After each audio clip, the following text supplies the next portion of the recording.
Hey there, my name's Daniel Jolly, and I'll be going through the assets I made for the group project core that I did with a few friends of mine. Um, for the most part, I was the one of the environmental artists as well as a prop designer for this project. So I'm just going to be going through the props I made and kind of my design choice and what I do better and what I'm really proud of. So I suppose we'll start off to say I'm using Miles Carr's beautiful block out just to show off what I've done here and put them all in one nice little coherent place.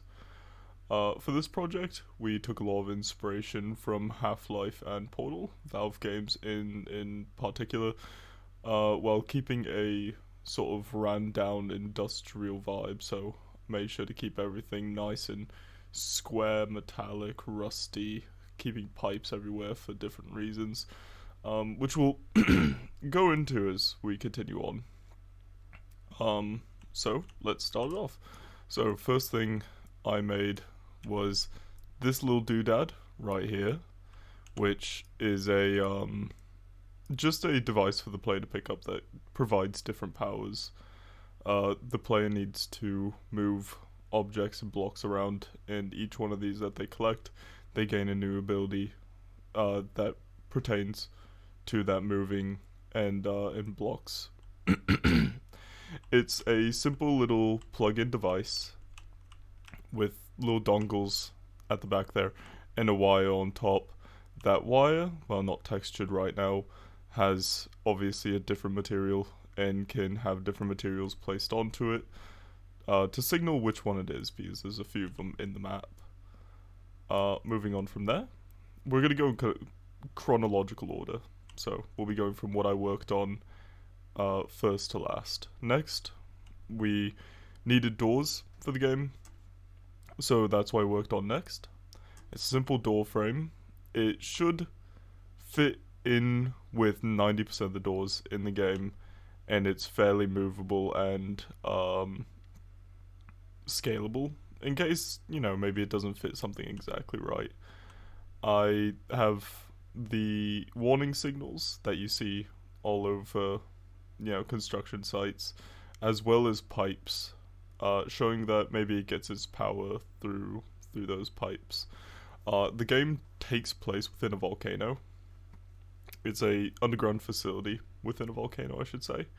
So the facility's using the volcano's magma or lava to power everything within it. So a lot of the things you'll see will have pipes running through it, kind of indicating that maybe that's how these things are being powered. Um, there's nothing too crazy special about it. Just simple mechanical industrial doors. Going on Pinterest to get a lot of my inspiration. Um, my inspiration for this one mainly came from a YouTube tutorial on how to learn Blender because I recently moved from Maya to Blender. So these are all technically my first ever props made inside a different 3D program. And once I saw the guy uh, make the doors, I really liked it. So I obviously did not copy it, but I followed his inspiration with how to make something nice and gritty and futuristic. Um, it's pretty obvious that a door would go up and down, but there's indicators right here for the doors. Down arrow, up arrow.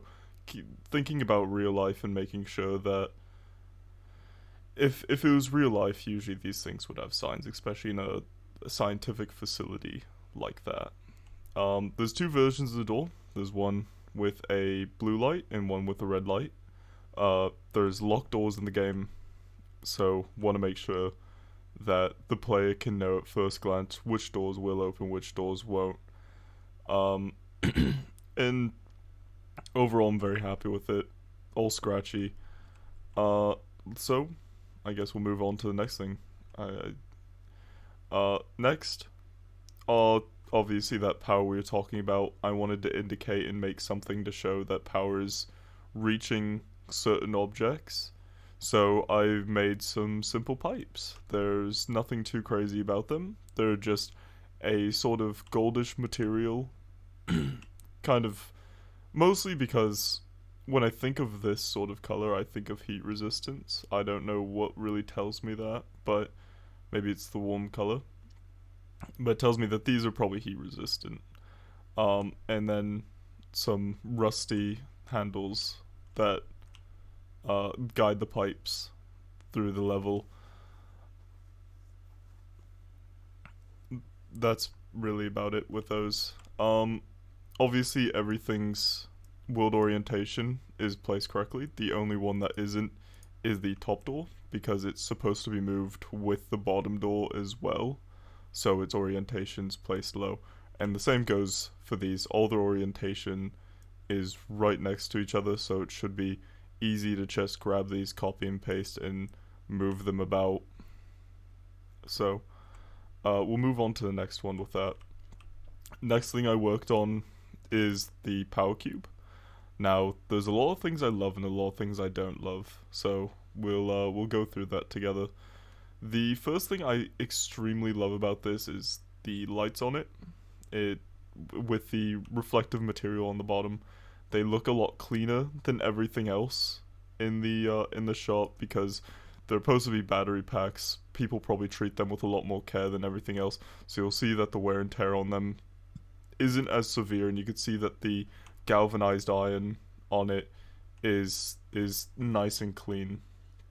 Within the middle of these batteries is that same magma, that same lava, keeping it powered, keeping it heated, and all that power being transferred to the corners of the cube, which then, whenever in touch with a different object, will probably, zap it almost like a Tesla coil, giving power to whatever it touches and opening up a door to the next level or whichever way it would be used. And I love this thing so much, but there is one major flaw that I would need to change, and it's the numbers. Well, this is fine because if you flip it over, it'll be a-okay.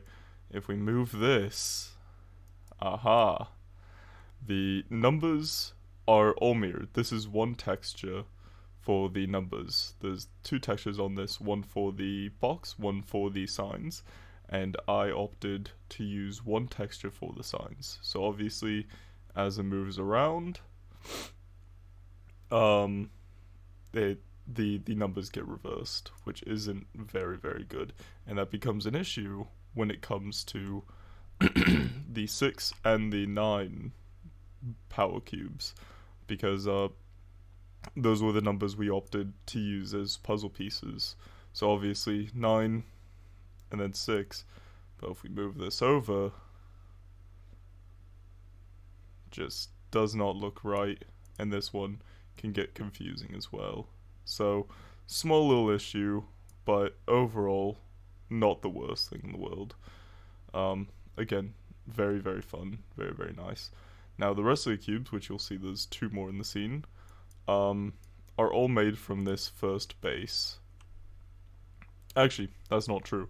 It's made from a top corner of this base, which would be right here. You'll see that from here on, it's been mirrored from here as well, just to keep everything sort of, well, how I said mirrored, but later that would bite me in the ass because it makes the texture just a bit boring if you look too closely at it.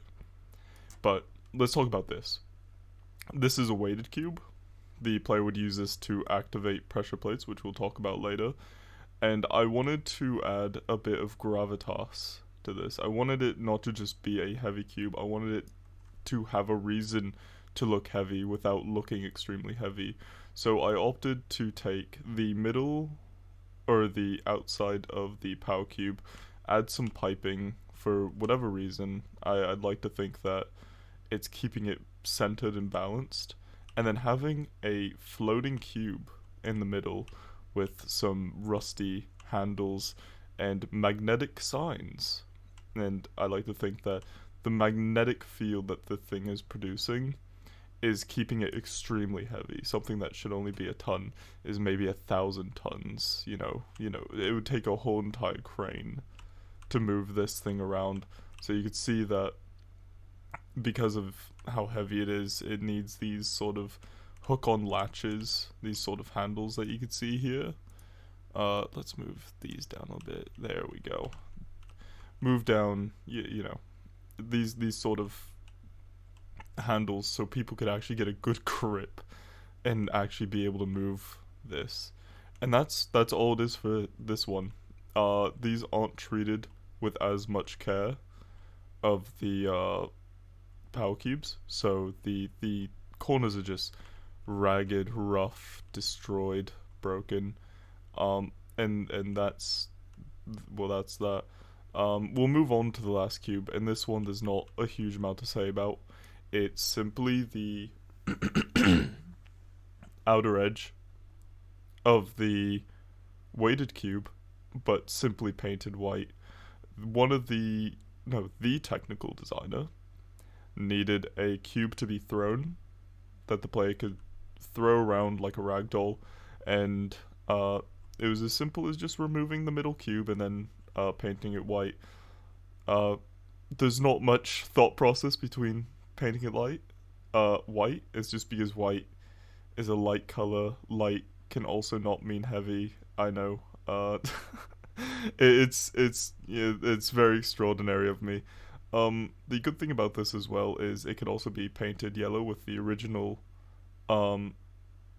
texture of the weighted cube, so it can have a sort of basic box usage, which you will see in the game as well. So we'll move on again to the pressure plates. The pressure plates is actually, you know what? Let's move to the teleporter because the pressure plates come from the teleporter.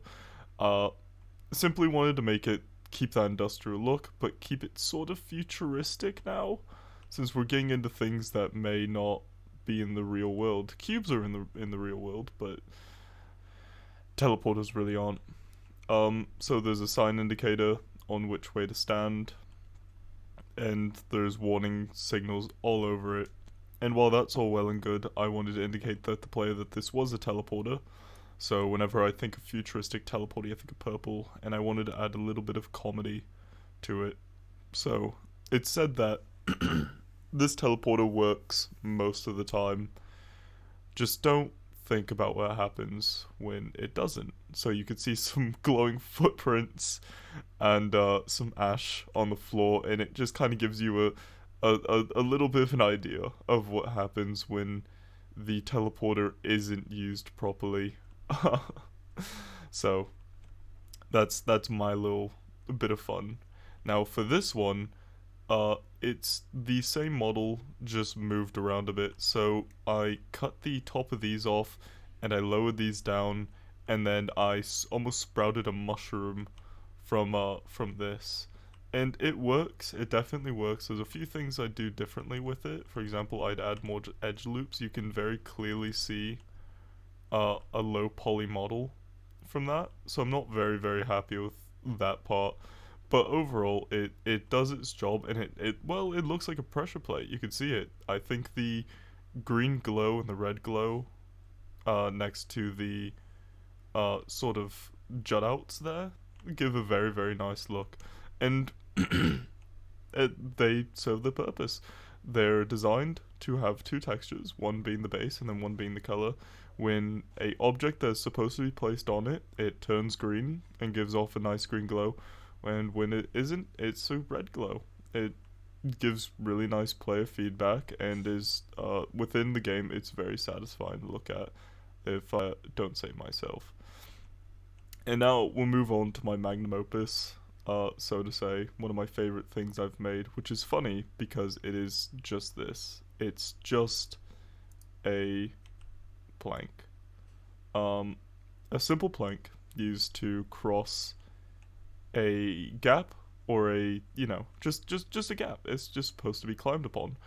But I wanted to give it context within the game. Why are there just planks here?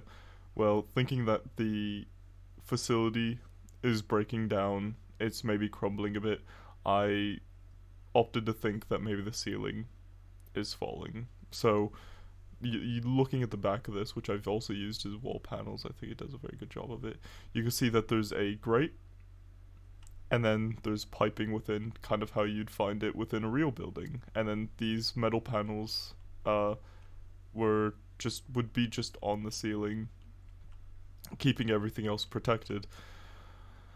As for the inspiration for these, I didn't really have any. This one just came naturally. Even the pattern that you could see right there. I used to live in a construction town. Everything was being built at all times, and I recognize this pattern like the back of my hand. So I opted that, you know what, hell, it's the time to finally use it. Let's see if I can make something nice, and I think it came out very nice. Um, as for the pipes, they're the same texture UV. No, sorry, not the same texture. The same UV and same model as these ones, just scaled downwards and repainted to fit the model.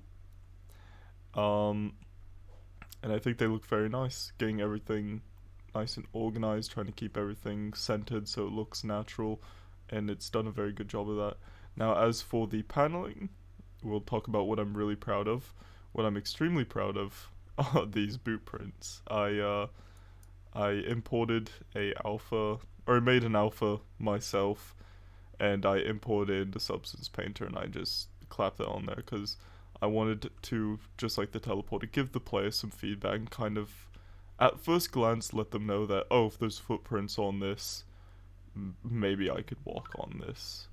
So that's all it is, just some dusty, sort of normal footprints, and normal as in the texture sampling. It should reflect the light, and it should have a little bit of depth to it. Not a huge amount, but when light's put on it, you can see it. As well as keeping the rest of the panels dusty and kind of dark. And with that, I think that's it. Thank you so much for taking this long, long time to listen. It's getting a bit long here. And I hope you enjoyed the work that I've produced for this project. And I hope you keep seeing what I have to make next. Thank you.